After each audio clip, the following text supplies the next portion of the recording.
All right, hello everybody. Good afternoon. Thank you for coming. And for today, it's week number 2.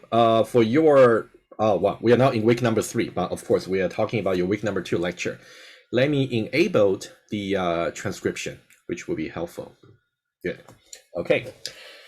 Right. So there are several things I would like to talk about today. Let me tell you briefly the agenda, so you will know how we're going to move with the session. I want to first of all make some announcement, including some quick updates about how the return back to in-person plan is going to affect us, the course. I'll talk about it first. That might be what you're concerned about as well. And then I'm going to address, there's only one Google Doc question I can see just about 10 minutes before the session. So I'll talk about that one. And then I will see if there's any follow-up questions about the lecture for week number 2. If you haven't get started, I would suggest you really get started, because at some point your written test number 1 will come, right? Not exactly soon, but it will be quite soon at some point. And then I'm going to talk about the recursion problem. I think after this week, since in this week's lecture, I'm going to introduce you to the so-called linked list idea. And I think later on when we work on problems, we definitely got another very wide range of problems that we can choose, not just recursion. But I think recursion is also important. Hopefully every once in a while, I can introduce maybe some more problems we can solve together, like an extra practice for you. All right, let me first of all talk about some announcement, okay? Just to start with, we got lecture number 3 released, and that one there is about the singly linked list. I believe it's a new concept to every one of you. Maybe very few of you, who actually got exposed to singly linked list, but I think the majority of you definitely need some very thorough and complete introduction to the data structure. The range of questions that may be asked during the test or exam, I would say, is almost unlimited. It's simply such a flexible and creative data structure. It's so simple. That's why you can be so creative about how the question should be framed and how the question should be asked during the test and exam. So in this week number 3, I try to be as thorough as possible to really assume no knowledge about linked list and really talk from scratch. So I would say really dedicate your time and make sure you plan your time steadily to really study lecture number 3 well. I think that will definitely lead you a long way, not just for this course, but definitely beyond this course. We're going to spend about 2 weeks in total talking about the linked list. But I think for this first week for the linked list, I already covered quite many basics already. I think for next week, I will try to add in a little bit more complication into the linked list discussion, like how you can make a doubly linked list, and also how you can make use of the generics. I didn't really manage to add in the generics part into this week. I just didn't want to really rush the topic, so I decided to put it into week number 4. So for those of you who hasn't really got the time to really catch up with the generics in Java, you may just want to take advantage of that for one more week before we get there, right? And for Java generics, whatever that's assumed, and also whatever I cover in the lecture, they will be assessed at some point in the course, right? So just to let you know. Right, so that's about lecture number 3. But if you got any questions, feel free to get in touch with me. Office hour, Q&A, appointments, email, whichever way that works for you, right? Your assignment number 1 is supposed to take place starting from next week for 2 weeks, according to your semester calendar. So what I will do is I'll try to give you some advantage. So rather than starting the clock of the 2 weeks clock for your assignment number 1 from Friday, in which case you might still be studying pretty hard for the singly linked list concept. So I would suggest I release assignment number 1 by the end of the coming Monday. So that's what I will do, all right? By the end of the coming Monday, I will release your assignment number 1. You'll be given enough time. You'll be given 2 weeks to do so, right? So I would say between now and also Monday, this will be your best chance, your best opportunity to really learn about the singly linked list without worrying about that you're missing time for your assignment number 1. All right. So study lecture week number 3. All right. That's something I'd like to tell you. But for assignment number 1, it will be released on the coming Monday. Okay. All right. Let me speak briefly about the plan of returning in person. I assume that everybody has already read the announcement made by the university last week, right? So for us, we're going to return officially in person on February 14th. It's Monday, right? That's it's 1 week before the reading week, right? That's the plan, right? Whether we like it or not, it is what it is. We have to follow that officially. But I think as an instructor, I will be I have some freedom in terms of designing the components either online or in person according to my judgment. Okay. So let me tell you, this is more or less my decision, but it might still be subject to changes. I definitely have to confirm, hopefully way before February 14th. But I'm hoping to confirm with you about the final like agenda, like how we're gonna run the rest of the course. Hopefully sometime next week. But at least I can communicate with you right now. So what's really unchanged beyond February 14th? We will still have the pre-recorded lectures every week, so you don't have to worry about missing any live lecture. You don't need to, right? So we're still gonna record the lectures. I'm gonna release them on my YouTube channel every week, just as usual, right? You will get the same quality, you'll get the same flexibility, right? And as for the Q&A and also the office hour, right? Based on the survey I gave to you guys, I think for those of you who actually participated, thank you for letting me know your opinion. Even though it's not exactly everybody in the class between section N and Z actually participated, but I definitely can see the trend. So I would say in the first instance, so that means it might be subject to changes, right? I'm going to still hold the weekly Q&A for both Wednesday 4 p.m. and also Thursday 8:30 a.m. For both of them, I will still hold it over the Zoom and make sure that's recorded. And for my office hour, I will still hold it over Zoom as well. Of course, if you want appointments, I'm also happy to do so. And in the first instance, meaning that maybe later, maybe after the reading week, or maybe closer to the end of the semester, or sometime later, I might decide to maybe make some of them maybe in person so we can have more interaction. But I would like to keep them just over Zoom for the moments. Okay. And as for your programming test and also written test, okay, what I can say is I tend to keep them online in the first instance, again, at least for now. All right. However, since officially we are returning back in person on February 14th, so any test, any programming test or any written test that actually occur after February 14th, right? So you have to get prepared. I might just call you back to the school in person to really take that. I'll reserve the right to do so. But I would say in principle, for now, I would decide that it's going to be online. But if it really has to be in person, I will definitely let you know at least 1 week in advance, right? So this is something I would like you to understand and just make a note, please. All right. In principle, it will be online. But if there's really a need for me to call you guys back to campus to take it in person, there will be no accommodation to say I cannot make it to the campus, because officially after February 14th, we're supposed to get back in person. That's the point I'd like to make it clear. All right. And please also know that for your final exam, which will take place during some scheduled time by the registrar office, so that'll be during the exam period. That one there is required to be in person. There's nothing I can do, so it's gonna be in person. I think I had some email exchanges with my our undergraduate program director. The official position is, since you're registered in either section N or section Z, it's supposed to be like an in-person section, not a remote section.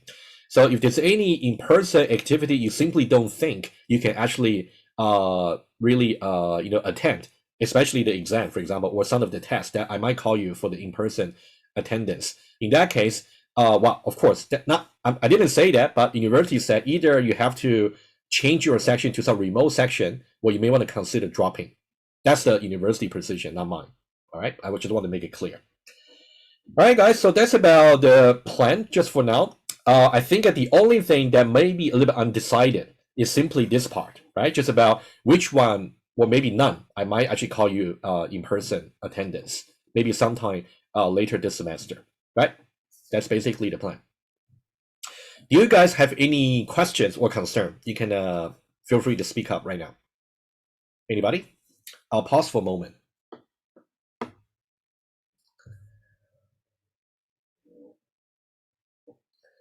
Or any questions related to the general administrative aspects for the course? Anyone? Okay, I hope that that's clear for everybody. All right. Yeah. As for the in-person exam over here, that'll be sometime in April. As soon as I know about the dates and also venue, if I can know it earlier, then it's posted on the register website. I'll let you know, right? But again, it's gonna be in person. All right. And whatever I say right now, just get the idea, and then I'm gonna confirm this in writing officially. Hopefully sometime next week, just to make sure everybody can know, right?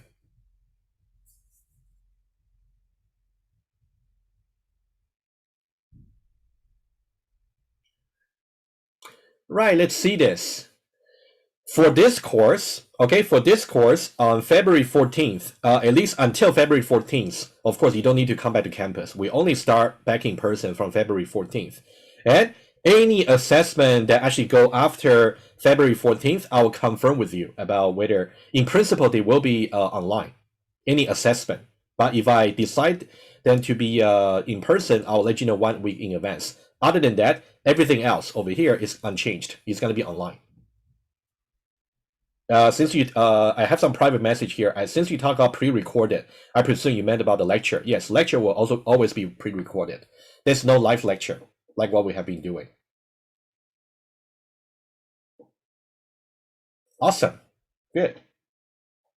So guys, any confusion? Feel free. If I didn't make myself clear, you can feel free to let me know. I think other people might have the same feeling. If no, then we can move on. All right. All right. Okay, hearing none, seeing none. Let's now move on. All right.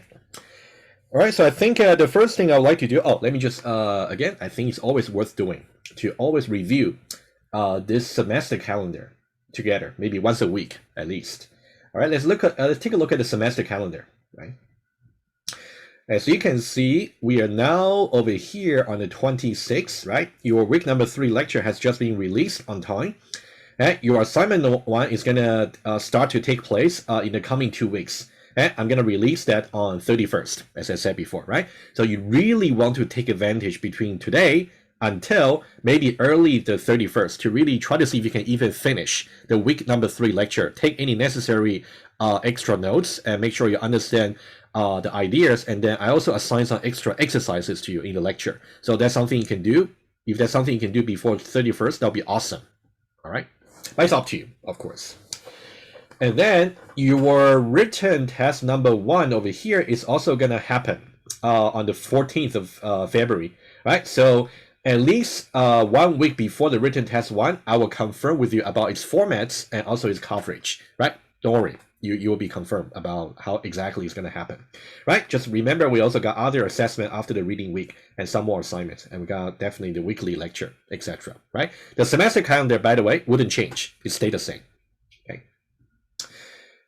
All right, that's good. Let's now go to the Google Doc. Right? There's only one question I saw on the Google Doc. I think that one is mainly just some clarification about this fragment of code over here. All right. I think your fellow student was mainly confused, maybe not so clear about the second loop over here, right? If you take a look at the second loop, and for those, I'm pretty sure you have seen the lecture already. So remember the purpose of the second loop is actually to shift, right? So let me just remind you conceptually what the example was about. Let's say this is the array of element that we have got, right? And let's say if you actually want to maybe insert at index I. Let's say that's what you want to do. So what you got to do is you want to make sure not only that you're going to somehow insert something over here, but also everything starting from I, they have to be shifted to the right by 1 position, right? For the details, you can definitely refer to the lecture, but that's what we're going to do. And that's exactly what's going to be achieved by this for loop over here. And your fellow student was mainly just concerned about exactly what will be the worst case scenario for executing this loop. Well, the worst case for executing a loop is when it actually has to run the maximum number of iterations, right? So that's something you have to keep in mind. So whenever you talk about the worst case, maybe for a loop, it's really about maximizing the number of iterations. So that means we have to somehow express the number of iterations using some formula, right? The formula is very easy. You can see this will be the maximum value that the loop counter can take, which will be just n. All right, and this will be the minimum value that the loop counter will be starting with. So we talk about in the lecture is going to be from I plus 1 into n, inclusive in both ends. And we talk about like how many numbers should be there, right? You can simply do the following calculation. You can say the upper bound n minus the lower bound I plus 1 and then plus 1. But this will tell you how many numbers are there in the interval. Effectively, it tells you how many iterations you will need to run a loop. Right? If you do the math, like what we did in the lecture, it's going to be n minus I. All right? Apparently, in this formula here, since it's going to be n minus something, and I is simply just a loop counter, right? Sorry, I is simply just the parameter over here, like which index you want to insert. And we know that the minimum index you can really insert is really here, which would be index 0. So to really maximize this number, by the way, this is the number of iterations. And to maximize this number, that means the I itself, because it's minus over here, it makes sense to say that it should be minimized, right? I is minimized. I see some question on the chat. Just bear with me. I will take a look. Yeah, maybe that's something that will help us as well. So when if I is minimized, in that case, I would just be equal to 0. Right? Agree? So I'm only talking about the formula over here. So when I is equal to 0, that means you are basically making such call. You're saying that I want to insert a new element just to index 0, meaning that everything starting from index 0 used to be at index 0, they should be shifted to the right by 1 position. That means the entire array is going to be shifted, right? So that's going to be the maximum number of iterations. So that'll be the worst case. And let me see some private. Okay, so it's clarified. All right. So guys, let me before I take questions, let me recap very quickly. I think that this might be some valuable lesson to learn over here, right? Whenever you talk about the worst case performance for a loop, you have to think about what's the maximum number of iterations that the loop can actually run. So to really calculate the number of iterations, it's always the case that we want to think about what's the initial value for the loop counter and what's the maximum value for the loop counter that it can take before you have to exit. So in this case, we have this interval over here, and then we calculate that it's going to be n minus I.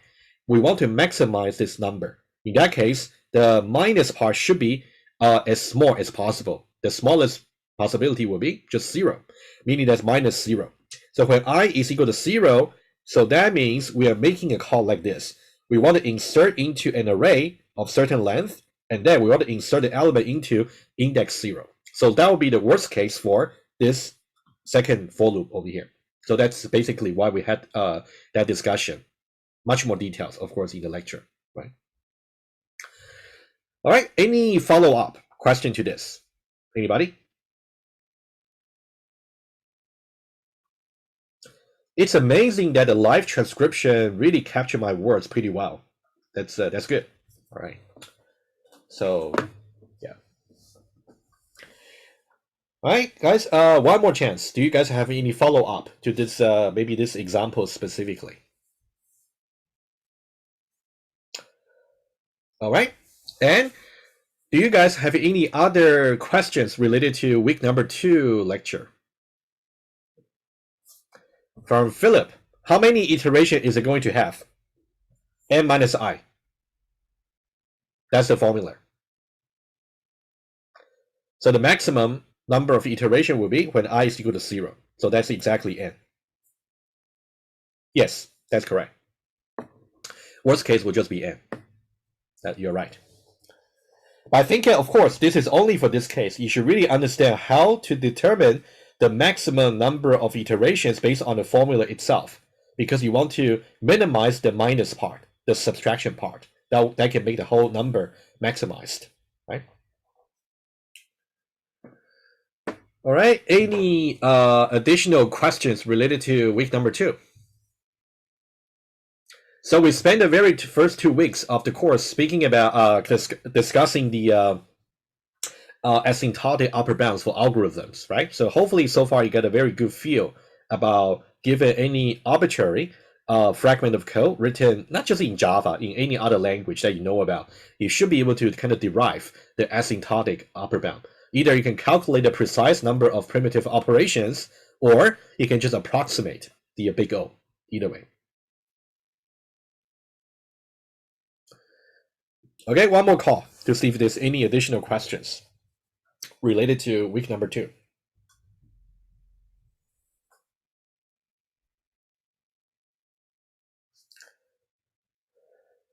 Can I explain again the arithmetic formula for nested loop where I is equal to j in the second loop? All right. So if you take a look at this, let me simplify that a little bit.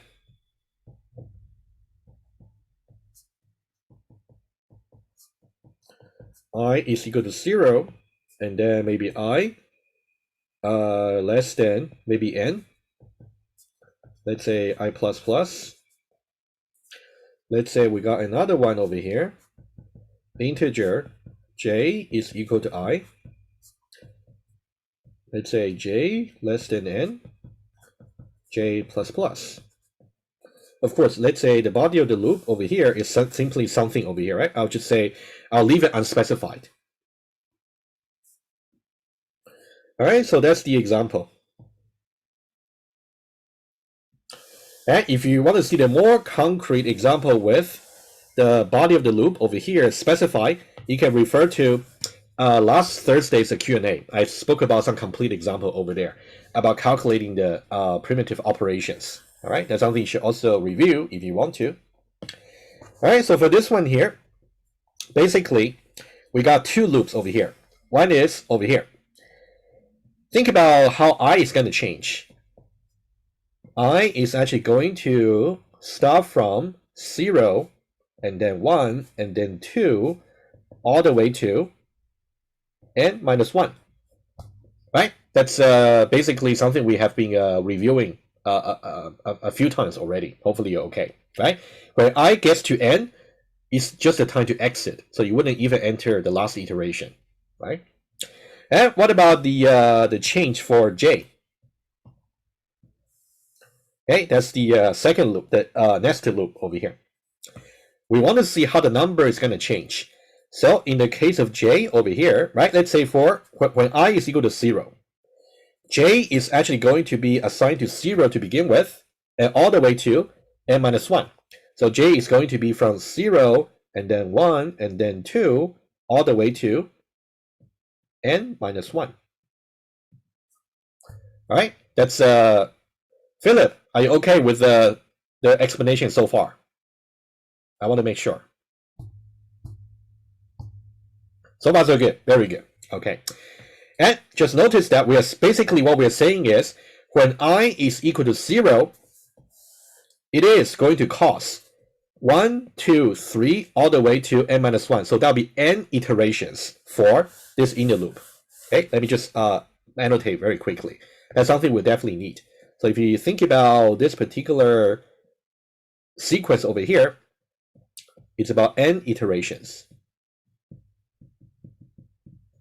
Right? What we're saying is when I is equal to 0, it's going to trigger n iterations for this particular loop. Right? Let's now move on. What about when I is equal to 1? Right? When I is equal to 1, so that means j will be initialized to be 1. So that's going to be from 1 and then 2 and all the way to n minus 1, right? The upper bound is always the same because the state, this Boolean condition is really the same, right? It's going to be to n minus 1. And you can definitely observe it's exactly 1 iteration fewer, right? So this will be n minus 1 iteration. Exactly, n minus 1. Very good. All right, let me do just one more, okay? And then we'll see what the last one. Well, basically, if you already can see the pattern, you definitely don't have to do another one. But I would say if you still cannot see it, do one more. That's really about formal analysis. You want to start with something small and then try to do a few examples before you can really extrapolate some general pattern from there, like a generalize it. All right, let's now do one more. And let me just go back to here. When I is equal to over here, so that means it's going to go from j will be from 2 all the way to n minus 1, right? If you're wondering about how many iterations there should be, think about how many numbers there are in the interval between 2 and n minus 1, right? 2 and n minus 1. How many numbers? You can simply do n minus 1 minus 2 and then plus 1, right? That's a formula. N minus 2, I believe, right? So that'll be n minus 2 iterations. N minus 2 iterations, right? Good. So what we want to do now is to really conclude it by saying what will be the last possible value. What about the last possible value for I? The last possible value for I would be, the last possible value for, keep confusing myself. The last possible value for I is going to be n minus 1, right? As we said over here. And how many iteration is it going to trigger for the inner loop over here, right? So the initial value for j is going to be n minus 1. And then n minus 1 is strictly less than n. So that means we're going to go for one iteration, not a problem. But after the very first iteration, we're going to go back, and j is going to be incremented from n minus 1 to n. In that case, n less than n is going to be false. That means we're ready to exit from the loop without another iteration. So it's just going to be when j is equal to n minus 1, just 1. It's also very important for you to know what's going to happen in the last, right? So it's going to be 1 iterations. Okay, just IT for short.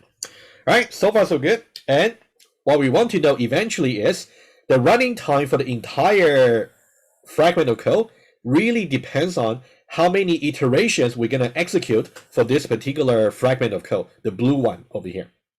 In order to know that, well, it depends what's happening here. For example, let's say if it happens that this part here is only bigger of 1, let's say it's a constant number of operations, like assignments, if statements, and etc. And what we want to add up, it will be the iterations n when I is equal to 0, n minus 1 iterations when I is equal to 1, and etc. So what we're going to do is we're going to add them up together. So we're going to do n plus n minus 1 plus n minus 2 plus all the way to 1, right? So that's a arithmetic sequence. We want to get a sum. Beginning plus the end. How many terms do we have? We go from 1 to n. That's exactly n terms. So you can just say multiply by n divided by 2. Right? You can simplify that, but it's going to be big O of n squared, the highest power. All right. Yeah, Philip, are you feeling comfortable about this? Good? All right. Very good. I think that's kind of the pattern you want to see, right? This definitely is more complicated and definitely requires some careful thoughts and numeration compared with if I simply got an initial value of j over here to be just 0 rather than I, right? You gotta be careful when we do such analysis. And your safest bet is just to enumerate exactly what's going to happen for each iteration for the outer loop and see how many inner iteration will be triggered and then add them up together. All right. Any follow-up question to this, guys? Any more? Okay. As I said before, you can definitely see some complete walkthrough. Okay, just go to Thursday. I think it's January 20th. Right, if you go to that particular Q&A recording, you will see the complete walkthrough in the beginning of another concrete example. Can we do an iteration that is log? Yes, it is possible. For example, it is definitely possible. Later on, we're going to talk about something called binary search. Binary search itself is going to be a logN algorithm. And you can do binary search either iteratively using a loop. We can do it recursively using recursion. But just directly to your question. For example, you can say I is equal to n. Let's say I. Let's say larger than or equal to 1. And then let me put it here. Okay. And of course, you might do something over here. And then you might say I is assigned to I divided by 2.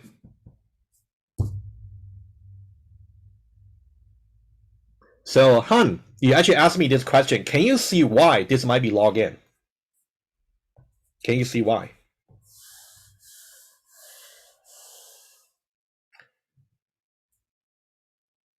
You want to speak up, or you don't have any comments?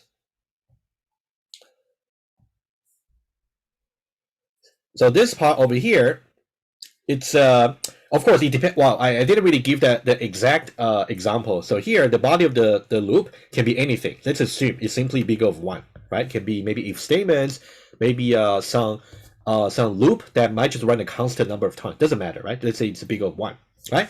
Well, apparently you can see that it's divided by 2. Well, let's see exactly very easily. What if n is exactly equal to, let's say 1024, right? So basically, you want to think about I is going to be, first of all, 1024, and for iteration, right? And for iteration number 1, after that, it's going to be 512, right? After iteration number 2, it's going to be 256. After iteration number 3, it's going to be 128. After iteration number 4, 64. After iteration number 5, 32, right? And then 6, and then it's going to be 16.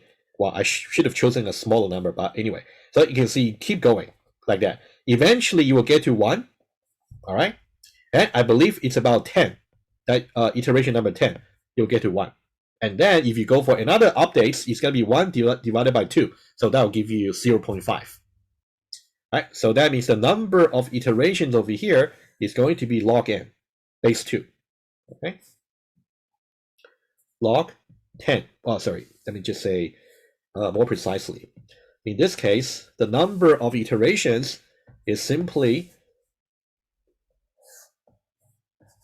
log base 2, 1024, right? Which is about 10.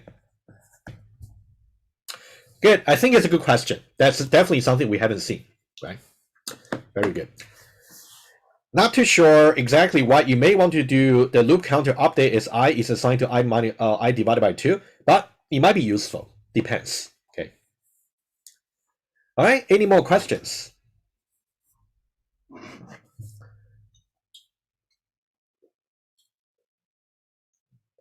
Anyone? All right. Pause for one more moment because that will be your final chance. Well, not really final. I mean, at least for today, to ask questions related to week number 2 lecture. Hopefully, all of you are very keen to get started on the linked list. I think it's a very exciting part of the course. I think that can question in the linked list can be very simple, but it can also be very tricky. So I think maybe later in the Q&A, I can definitely bring some. Maybe I'll bring some okay ones to begin with. I can bring some challenging one later as well. We can solve them together.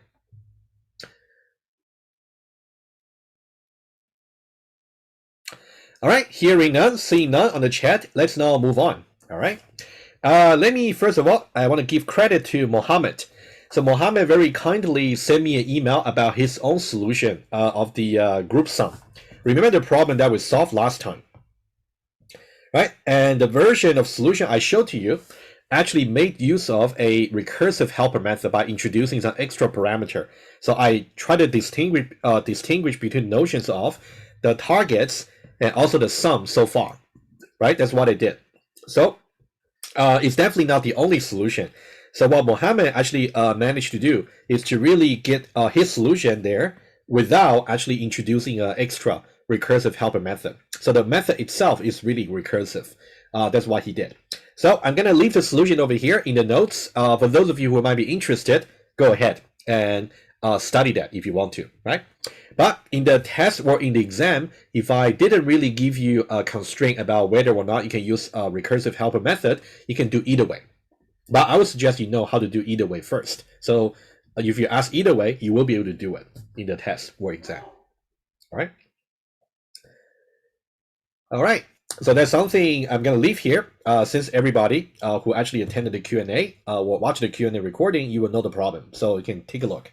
This solution here. It passed all the test cases on coding back. So I think it's a working solution. All righty.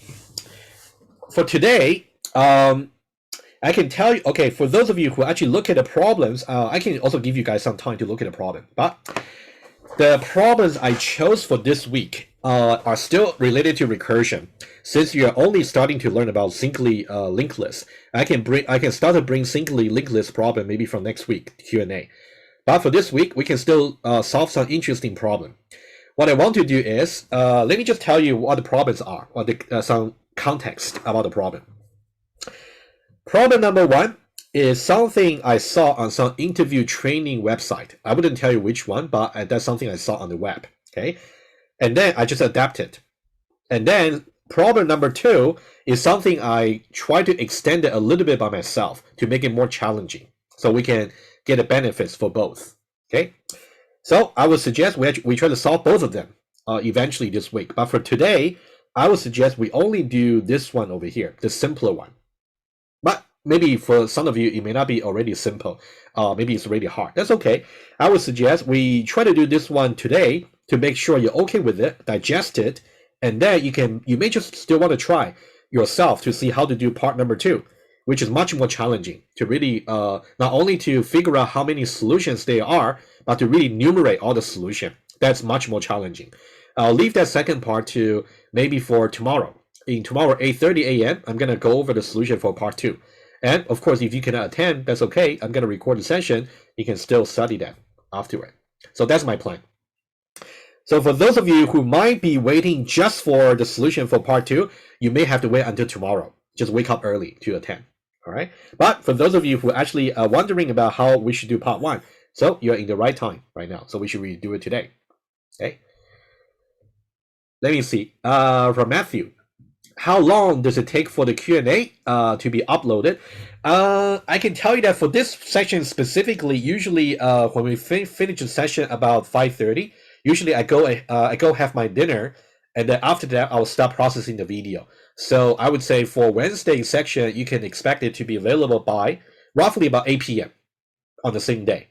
For the Thursday morning section, I will try to, because I got another class around after the 8:31. So I think I can make it maybe available around 1 p.m.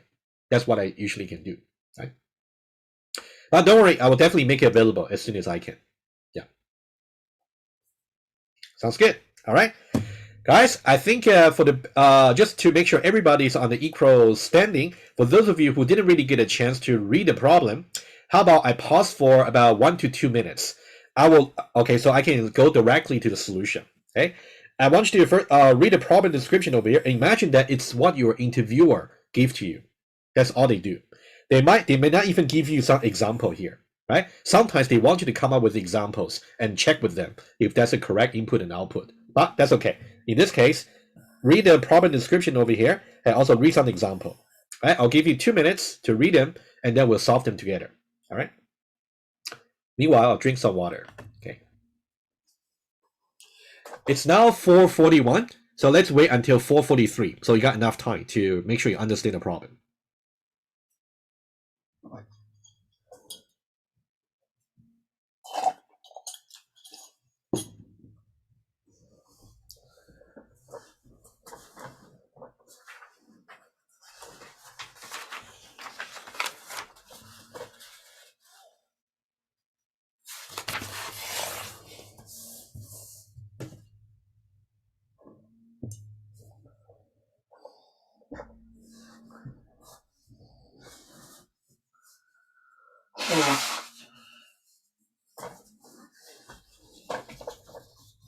Okay, 1 more minute, and then we'll solve it together.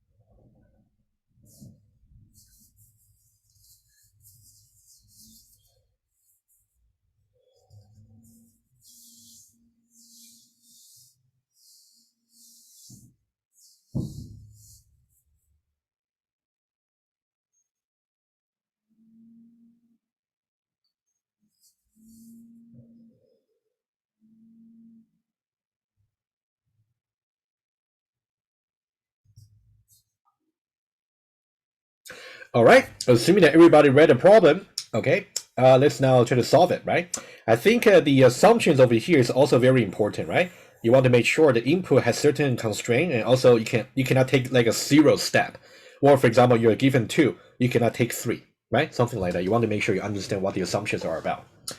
All right, let's now talk about it. I think this problem here, I think, well, if you only try to see the input parameter types, it's not exactly similar to the group sum. Because in the group sum example, if you recall, over here, we actually got an array over here. But it turns out the thinking is very similar, even though we don't have an array. Very similar, okay? You can think about the height over here is more like the targets we're trying to hit. But now the tricky thing is exactly how many how many steps you can take is kind of flexible. For example, if n is actually equal to 2, in that case, you can either take 1 step or 2 steps each time. So you have to think about all the combinations. So in some ways, solving recursion, one type of recursion problem is to really solve combinatorial problems, really. Okay. What I want to do is I want to give you some idea over here. Okay, let me just put a little bit more abstract term, and we're gonna do the tracing after this. So whenever you got a climb like this, okay, let's say you got some heights, and also you got some n over here, right? So basically, you want to conceptually think about this is the height I really want to achieve, right? And this is about ultimately I want to achieve this height. And for this one over here, it's about how many steps I can take up to, maybe from 1 and 2 all the way to n. That's how we understood the problem. So what you want to think about is you want to kind of delegate the problem to the recursive call. That's basically what the essence for recursion. You want to think about different cases. If you take just 1 step, right? If you simply just take 1 step, so that means you can deduce 1 from the heights because you already climbed 1 step. So it's going to be climb, and then h minus 1. And then over here, you're going to get n. So what's happening over here is we take 1 step, and then we leave this h minus 1 as a strictly smaller problem to be solved in the recursive call. So this is a strictly smaller problem.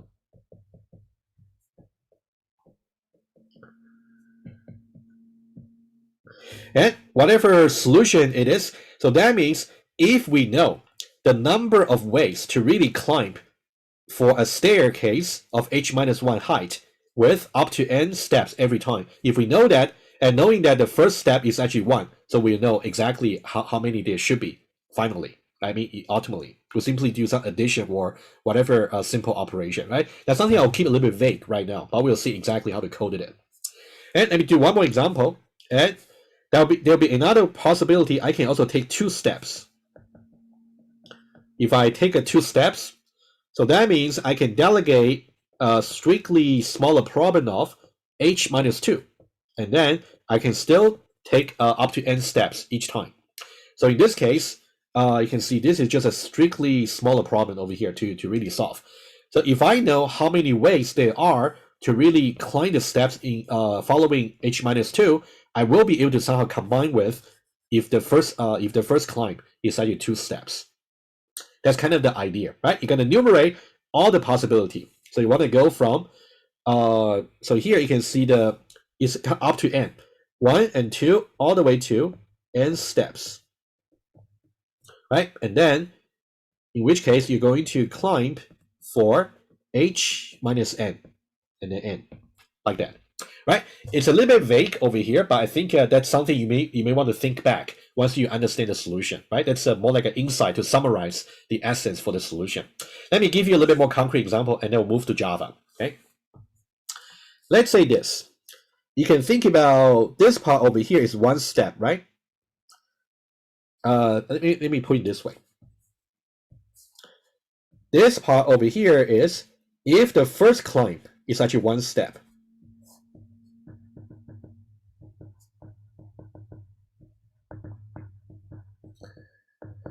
All right, and then somehow when we make the recursive call, as we'll see when we do the tracing, so this will be 3 possible ways to really climb this remaining staircase.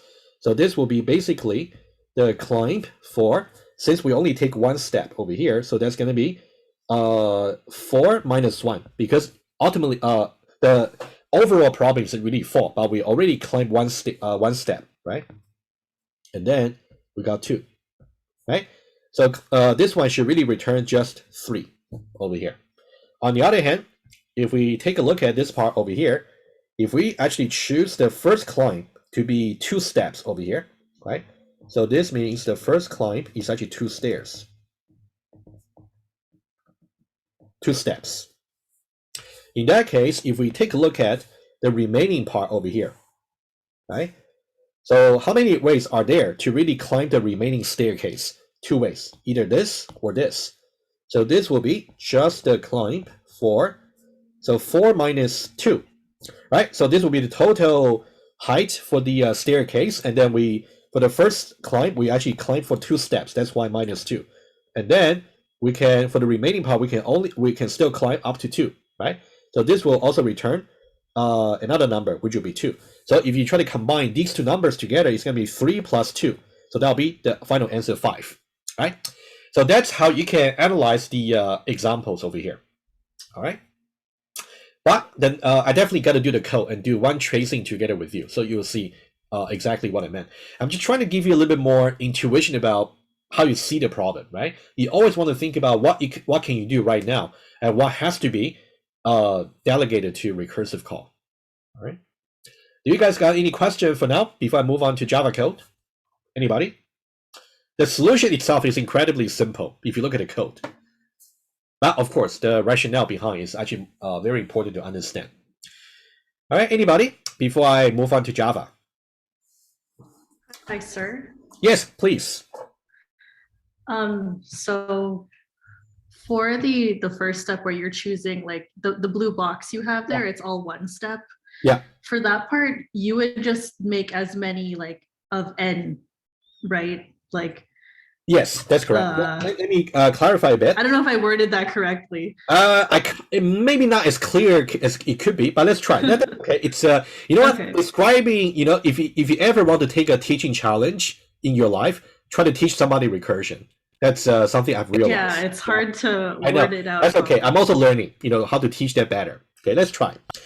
So here we are saying that, let's say for the very ultimately, you want to do several climbs to this. Let me clarify this, right? So let's clarify the terminology. We talk about climb, we talk about steps, and we talk about staircase. That's the vocabulary we are speaking about for this problem here. The staircase has certain heights. For example, let's say 4 steps in total. Every time you climb, you can climb 1 step, 2 steps, up to whatever it is you specify. Let's say in this case 2 steps. All right. Let's make sure we understand the vocabulary first. So now let's take a look at this one. What do I really mean exactly here?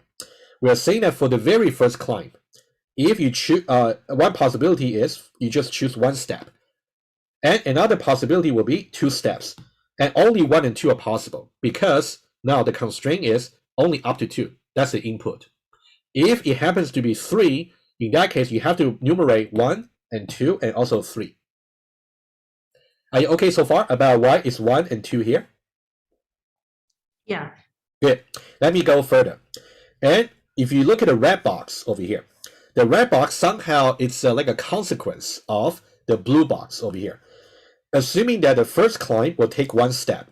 So that means the remaining staircase, how high is that? It's going to be 3, because you can see 1, 2, 3. 1, 2, 3. 1, 2, and 3. Right? So basically, we want to see that you can think this is more like a sub-problem, a strictly smaller problem. Given that we have already climbed for 1 step from the original staircase, so that means we got 3 steps left. But the rule of the game will still be the same. You can still climb only up to 2 stairs, only 2 steps per climb. So that's why this will be how I express it. And it turns out we got 3 possible ways. So the red box, sorry, sir. The red box is like the combinations left after subtracting the first step from the total. Exactly. The red box over here is the number of possible strategy to climb the remaining steps of the staircase, given that you climbed 1 step already. And this part over here will be the remaining, will be the strategies, the number of strategies for climbing the remaining steps in the staircase, given that you already climbed 2 steps. I hope that's better. Yeah, that makes sense. Thank you. Good, very good. Yeah, so guys, if you start to understand the intuition, I think that's a very good sign, right? I think before it really clicks on you for recursion, you find recursion very weird because you got very little control. You write some very simple lines of code and suddenly just work magically. But once you really get the essence about how to delegate sub problems to recursive call, you will know that all the magic is going to be done by the call stack. But of course, you got to make sure you understand the call stack inside out, right? So yeah, it's a learning process. Recursion, once you get it, I think you already achieve one of the most important learning outcomes as a CS or engineering students for your degree.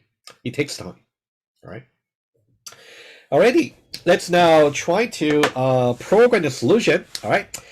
As I said, today I'm only going to do this. Well, I think there's enough time, just enough time to do before 5:30. But tomorrow, after today, once I release the recording and source code, I'll give everything to you. And then you're going to study that carefully and see how you can adapt the code, extend it to solve the second one.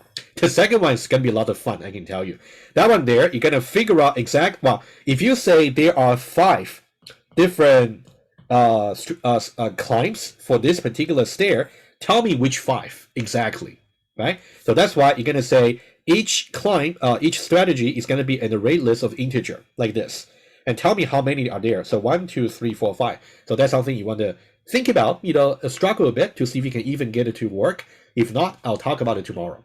So this will be a much harder problem to solve. Okay, let's now handle the easy one first. All right, let me get to Eclipse and then let's now do it. One thing for me to set up first. Remember, I sent you some simple, 2 simple test cases. Okay.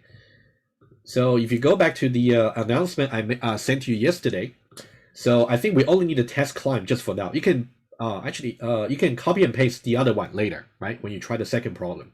Let me just copy this, and then let me go to Eclipse. Let me just create a JUnit test first, right? Everything will be given to you, but I think you can also practice from scratch later if you want. Okay, let's say test. Tests will be okay. Finish. And add it to a library. And this is the one I want to test, right? Of course, currently it doesn't exist. I'm going to add it. Let's now say we add a class called Recursive method. And then I'm going to put a method over there. So it's going to be public, returning integer, how many possible ways for us to climb. And then the climb. And interestingly, we don't need a recursive helper method. We are following more like what Mohammed did cleverly for the groupSum, right? We'll see how we do it. Integer h, integer n, right? And let me just remind you very quickly in case you just get confused easily. So return the number of ways for climbing a staircase with heights of h steps. subject to the rule that each climb can take up to n steps, of course, including n. Right? So that'll be the description for the problem, right? You can always refer to it in case you forgot. All right. All right. So let's see. Okay, let's see the next. Right. Let me just make sure the test over here. That's okay. I need to import it, I guess. Okay, move it over, and then let me re-import the method. Awesome. All right. Let's now do it.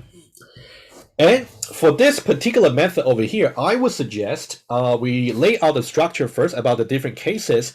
And then in this example, specifically to me, it makes more sense to really program the recursive case before we think about the base cases. All right. I'll explain why when we do the tracing. Well, basically, we want to see, well, we don't really have any recursive helper method, meaning that what's really going to change n will stay the same always. The rule always the same for the game. But for h, it's going to be reduced every time if we climb some stairs already. So h will be keep being reduced until it may be less than 0, equal to 0, or larger than 0. So these are the three cases, right? So I'm going to say if, sorry, I'm going to say if, let me maximize this. Right? So over here we can say if h is strictly less than 0, then we're going to do something over here, right? I'm going to do it later, okay? And also else if h is equal to 0, that seems to be very promising because h equal to 0, that means there's no work for us to do, right? And then we're going to say else. So the else part means more steps to climb. More steps to climb until we reach the top of the staircase. Right? So here I'm going to do something here, and I think this might be the first time you will see that we have to use a loop possibly in the recursion. All right, which is necessary in this case. So I'm going to say integer. Let's say we're going to calculate the number of possibility. I'm going to say possible. It's going to be a counter. I'll just say 0. It's going to be somehow incremented, right? And the interesting bit is like this. So here we say the rule is you're not taking exactly n steps each time. You can take either 1 or 2 or 3 or all the way up to n, right? In the case of this is actually equal to 2. In that case, you can either take 1 step or 2 steps, right? So when you make the recursive call, you have to handle all of them, right? Because either branch, either of the branches, either or all of the branches may return return back something useful. So what I would do is I'm going to say for integer. Okay, so I'm going to make a comment over here. Tried out all possible steps to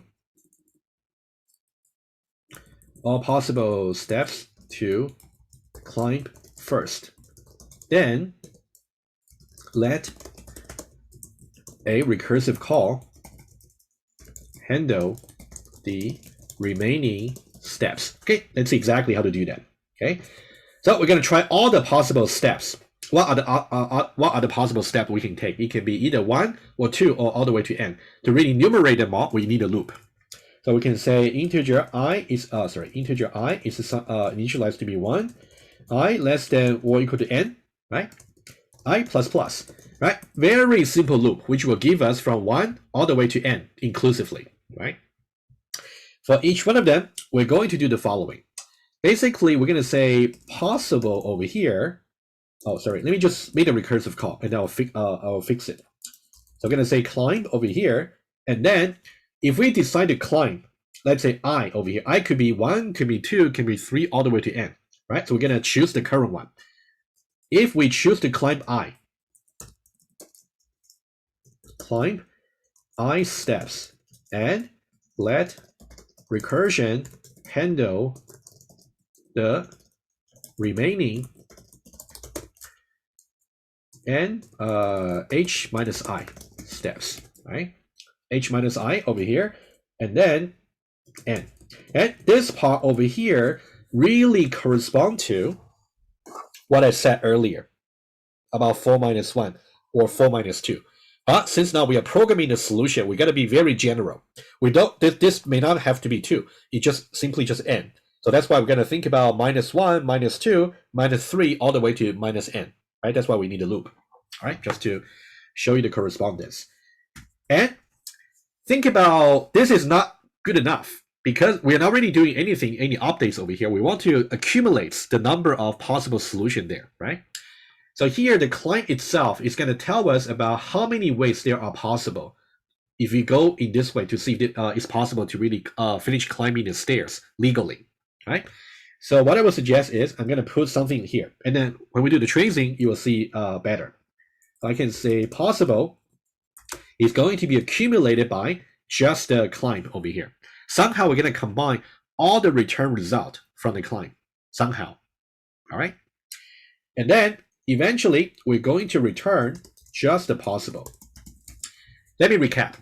In the case where we got more steps to climb towards the top of the staircase, we simply just want to try out all the possibility from 1 until n.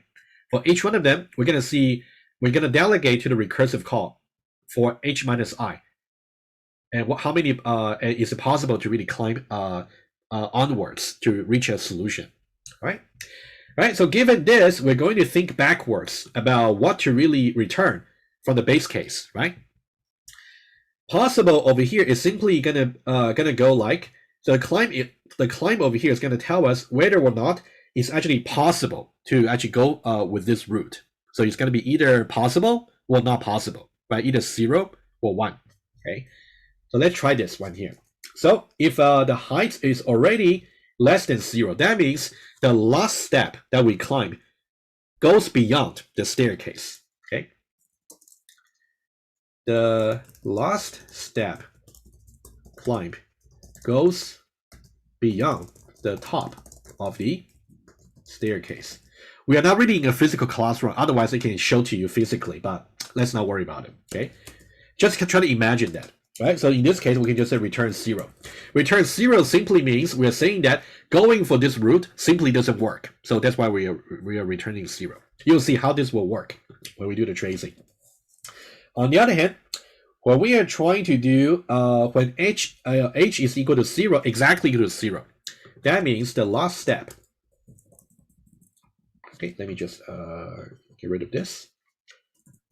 The last step climbed, reached the top of the staircase. That means we're done. So that means this solution over here will work. So we're going to say return 1, so that this one over here is going to be accumulated eventually to the possible somehow. Right? Right. So that's about a solution. That's it. All right.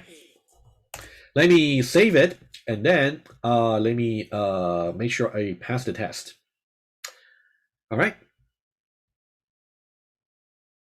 All right. Any questions so far? Wouldn't it be return possible? Yeah, we're returning possible over here. Exactly. So that's why it's really important to see when we do the tracing, to see how the possible over here is accumulated from different branches of recursive call. That's something we'll see. Okay. How does it work with the example 121? Yeah, that's something we'll see. Yeah. Exactly how this will work, we have to trace one example to see, right? But I would say understand the rough structure over here, and then you may be wondering why we need to return 0 in this case, and why are we returning 1 in this case? That's something I need to trace the code to really show to you. All right. All right, so let me get prepared, and then we'll trace it together. Okay, let me now try to do it. Let me see if I can also make the code available together with the tracing. Give me a moment. Okay. Yeah, hopefully within 10 minutes we can be done with the tracing. Let's hope. Okay, that's all we need. That's the code. Okay, let me now go to here.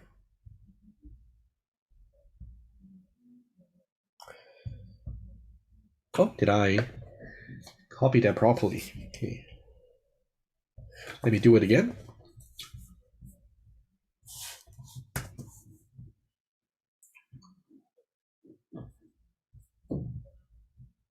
Okay, let me do it again. Okay, then can I paste it?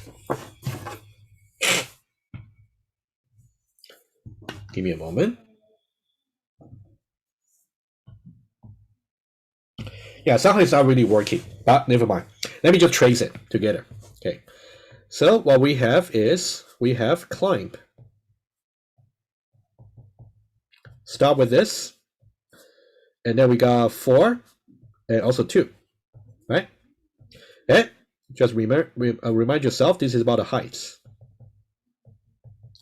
Okay, the 2 is about the maximum steps. All right. So now what we're going to do is we're going to try it out. Okay. So what we're going to do is we're going to the climb is actually going to be split. In the very beginning, you can see the height over here is actually larger than 0, right? So that means we're going to this else branch over here. And then we're going to have the possible initialized to be 0, right? So you can think about the possible. Let me put the possible over here. It's actually going to be initialized as 0. And then we're going to add up all the return value from the 2 climbs over here, right? That's what we're going to do. And what will be the 2 climbs over here? Let me do the first instance together with you. It's going to be climb. So here I'm going to make some notes over here. Either we try to climb for 1 steps, or if we try to climb for 2 steps. And you can see the number of branches we have to make correspond to exactly how many steps we can take maximum. All right. In the case we take 1 step, so that means we're going to get 4 minus 1, which will be 3. That'll be a smaller problem. And then the rule of the game remains the same. And over here is going to be climbed over here. And since now we are taking 2 steps, so that'll be 4 minus 2. 2 and then 2. And of course, the possible is currently being pended. So we are not recalculating that yet. Not yet. We'll get there eventually. Hi guys, so far, so good? All right. And then let's now go on. And then let's now go on with this one here. And this one here also, again, is going to go for, this is a separate call. You can see the height over here is 3. And of course, we're also going to go for the else part. And don't forget, that one is also going to have a local variable called possible. Okay? It's also possible over here. So you gotta somehow really understand we got many local copies of the possible local variable for every recursive call. That's something you want to remember. Right? So similar idea. So we're gonna either take for 1 step or 2 steps over here. And then this one here. Guys, any suggestion? What should this be? This one specifically. I'll let you do 1. I'll do the other one. To 2. Thank you. Awesome. Thank you. I agree. And this one here, I will do it. I'll do that. So 3 minus 2, right? So that'll be 1. So 3 minus 2, that'll be 1, and then remains to be 2. All right. Let's finish this branch first, and then we'll get to this branch later. All right. And for this one here, we're also going to be branching out again. Either we go for 1 or we go for 2, right? Again, the loop. All right. For this one here, it's going to be. I'm not going to bother you, so it's going to be 2 minus 1, 1, and then remains to be 2. And then 2 minus 2, 0, and then 2. All right, it seems like we are reaching some base case over here already. Agree? Okay, for the base case, so we're definitely reaching the base case over here, right? So if you look up what should be returned in this case. In this case, you can see it's h is equal to 0, exactly 1. Very good, thank you. I just want to make sure everybody can refer back to the code. Yeah. All right, so that means it's going to return 1. Okay, let's leave that aside. Okay, at least we know that that particular branch is done. We don't need to go any further. But we are not done yet for this guy over here, right? So that means we're going to go further. Oh, don't forget, we also got a local possible over here, right? Just don't forget, okay? And then here and here, we also got some local possible over here. And we can either go for 1 or you can go for 2. If we go for 1, it's going to be the climb over here is going to be 1 minus 1, which will be 0. Then for this one over here, if I make any mistake, please let me know. And I can see minus 1, 2. Thank you. Minus 1, 2. Yeah, at least you guys can see the pattern of tracing, right? It's really worth doing to really understand exactly what's going on.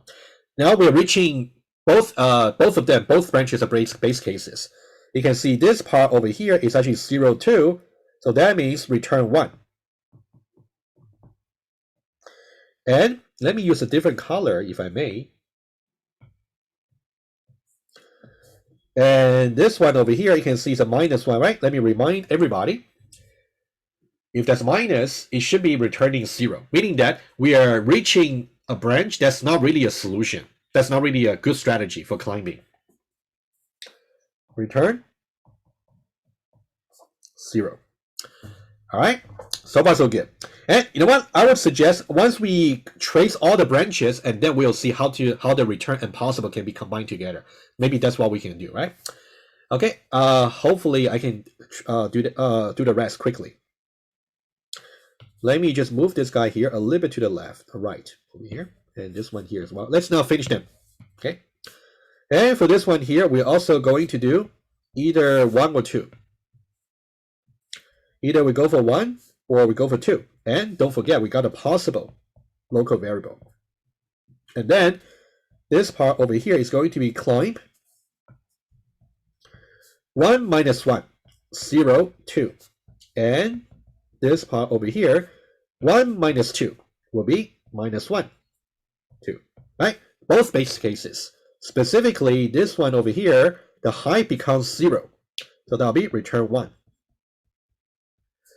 And this one over here is actually minus 1 for the heights. So that should be return 0. Right? So far so good. Let's now complete this. Okay? And then we'll see how things can be combined all together. Okay? So we also got some local variable possible. Go for either 1 or 2.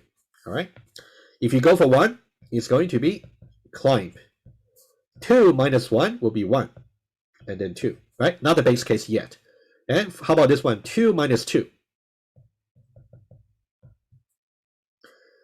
2 minus 2 will be 0, and then 2 over here. And indeed, that's a base case, which will return 1. All right, let's now also finish this one. I think we're getting very close for that one to go to the base case, right? So we got a possible value over here. And we can go either for 1 or 2, right? In the case we go for 1, it's going to be climb 1 minus 1, 0. And then finally, 2 minus 2, oh, sorry, 1 minus 1 here will be 0. 1 minus 2 will be minus 1, right? Minus 1, and then 2, all right? Now we're done. Let's just let me annotate the base cases, and we'll see how to combine and return the ultimate answer. This part over here is really return 1, and this part over here really is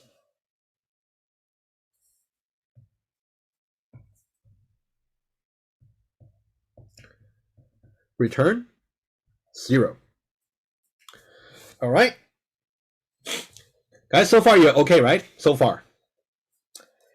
Let's see exactly how things will work.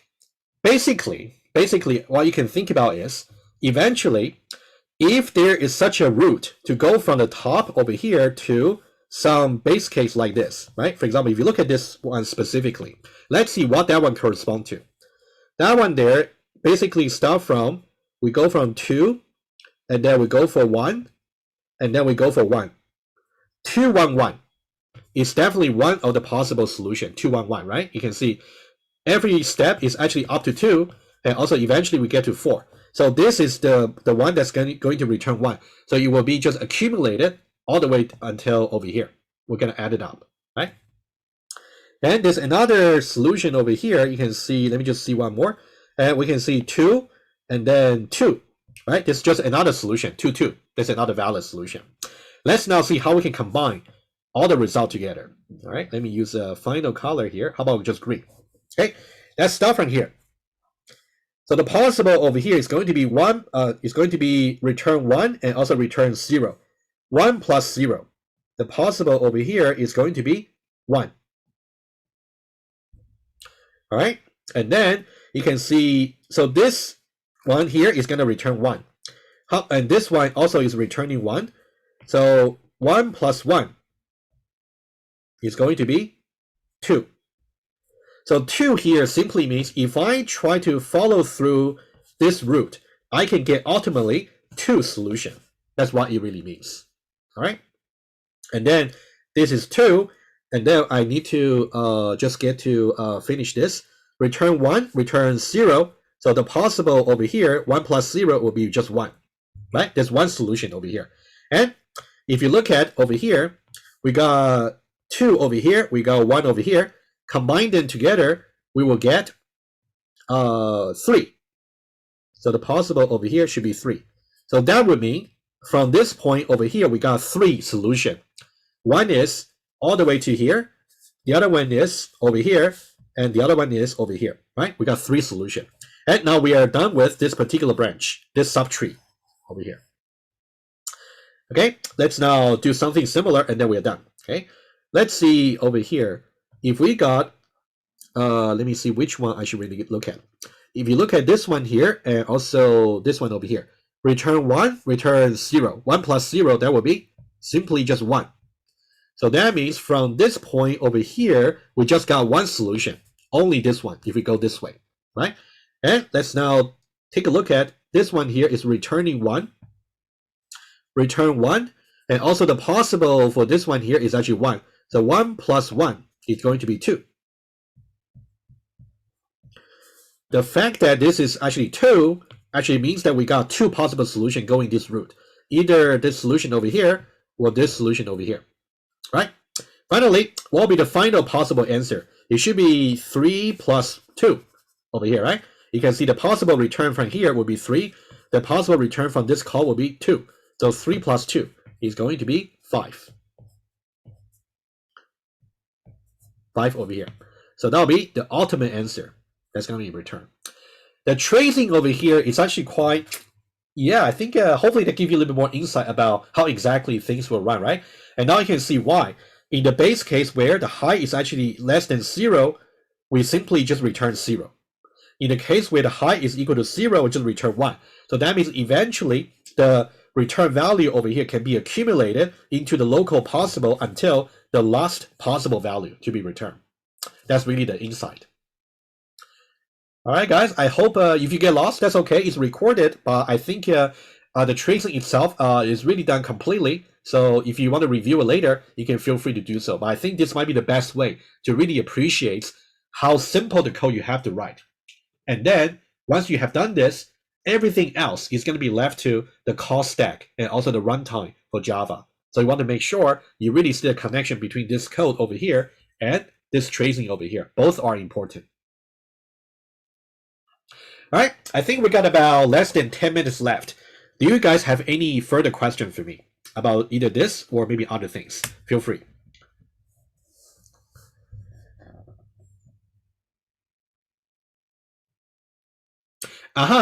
So Sarah's question was, can I try to draw the call stack, right? Well, just get an idea. Yes, I can.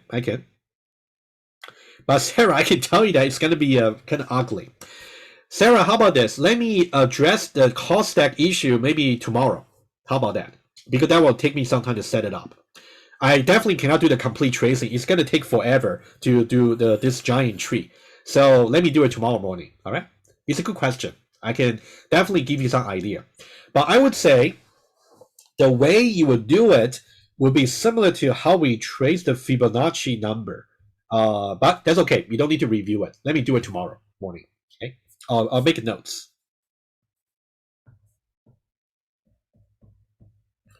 Trace partially the climb for 2 using call stack. Yeah, and when I talk about this briefly tomorrow, I will also put the method aside so you can see exactly how things should be traced, right? That's something we can do, yes. All right, guys, any other questions about this? If you think about the problems we've been trying to solve so far, right? The GroupSum 6, parent bit, and also this, and also one tomorrow. We have seen 5 problems already. They are both, they're all not easy, which is good because you can definitely see how useful recursion is.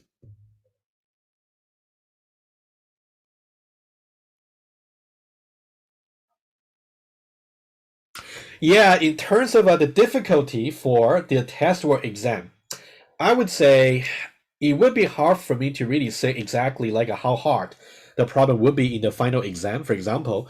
But I would say, guys, I think a recursion itself, definitely the difficulty can be unbounded in theory, right? It can be very difficult. Of course, I wouldn't give you something that's even myself cannot really solve it, within a short amount of time. But I would say if you can manage the ones we talk about during the Q&A, I think you're making some very good progress, for sure.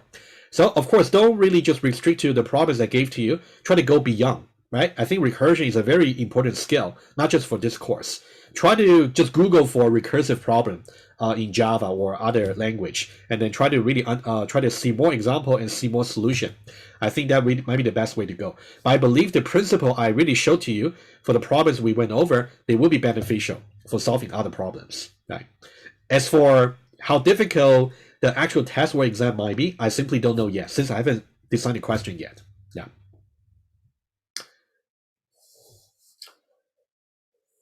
All right, guys, any more follow-up?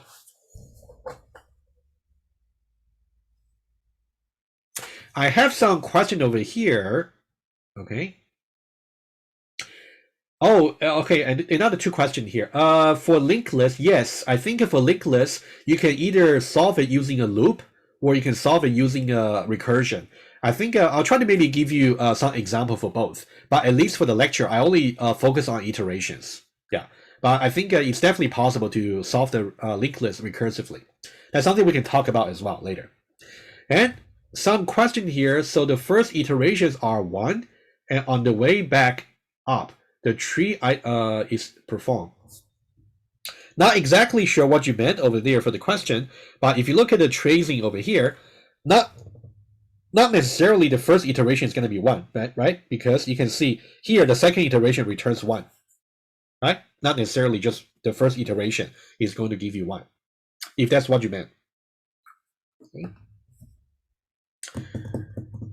All right, guys, we got, in theory, another 5 minutes, but we can let you go earlier if you don't have any further questions. Right?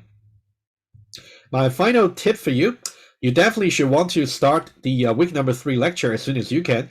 That's going to affect your assignment number 1 and definitely your later written test and programming test as well. You definitely want to start it earlier. Right? As I said, the structure for the linked list itself is not difficult. However, the amount of creative questions that might be asked is simply unbounded, right? That's something I can tell you, right?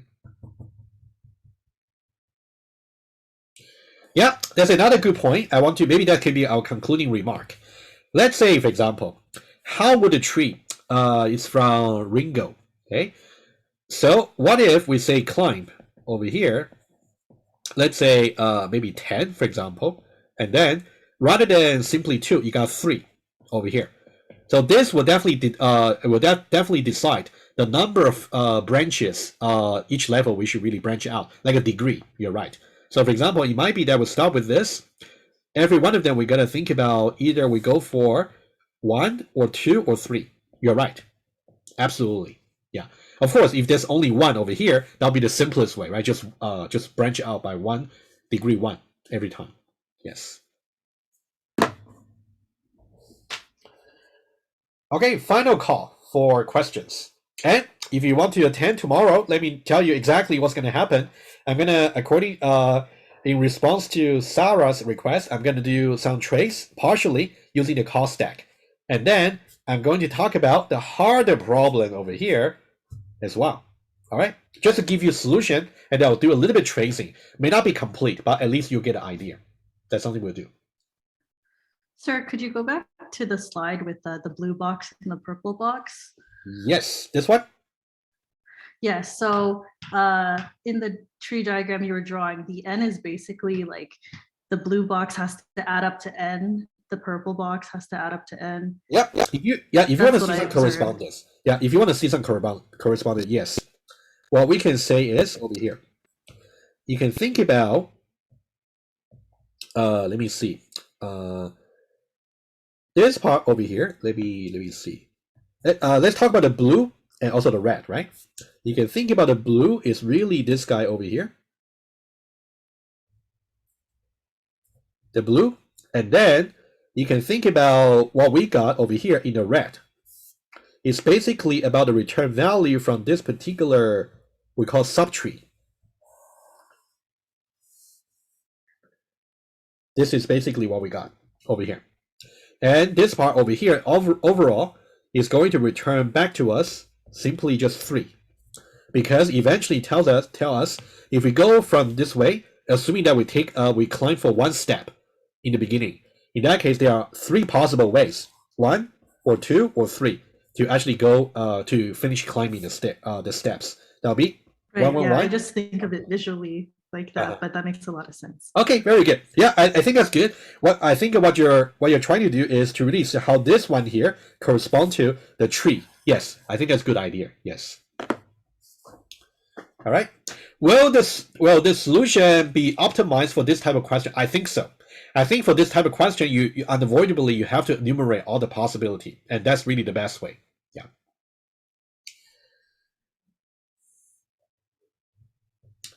Does the tree traversal left first? Yes, that's correct.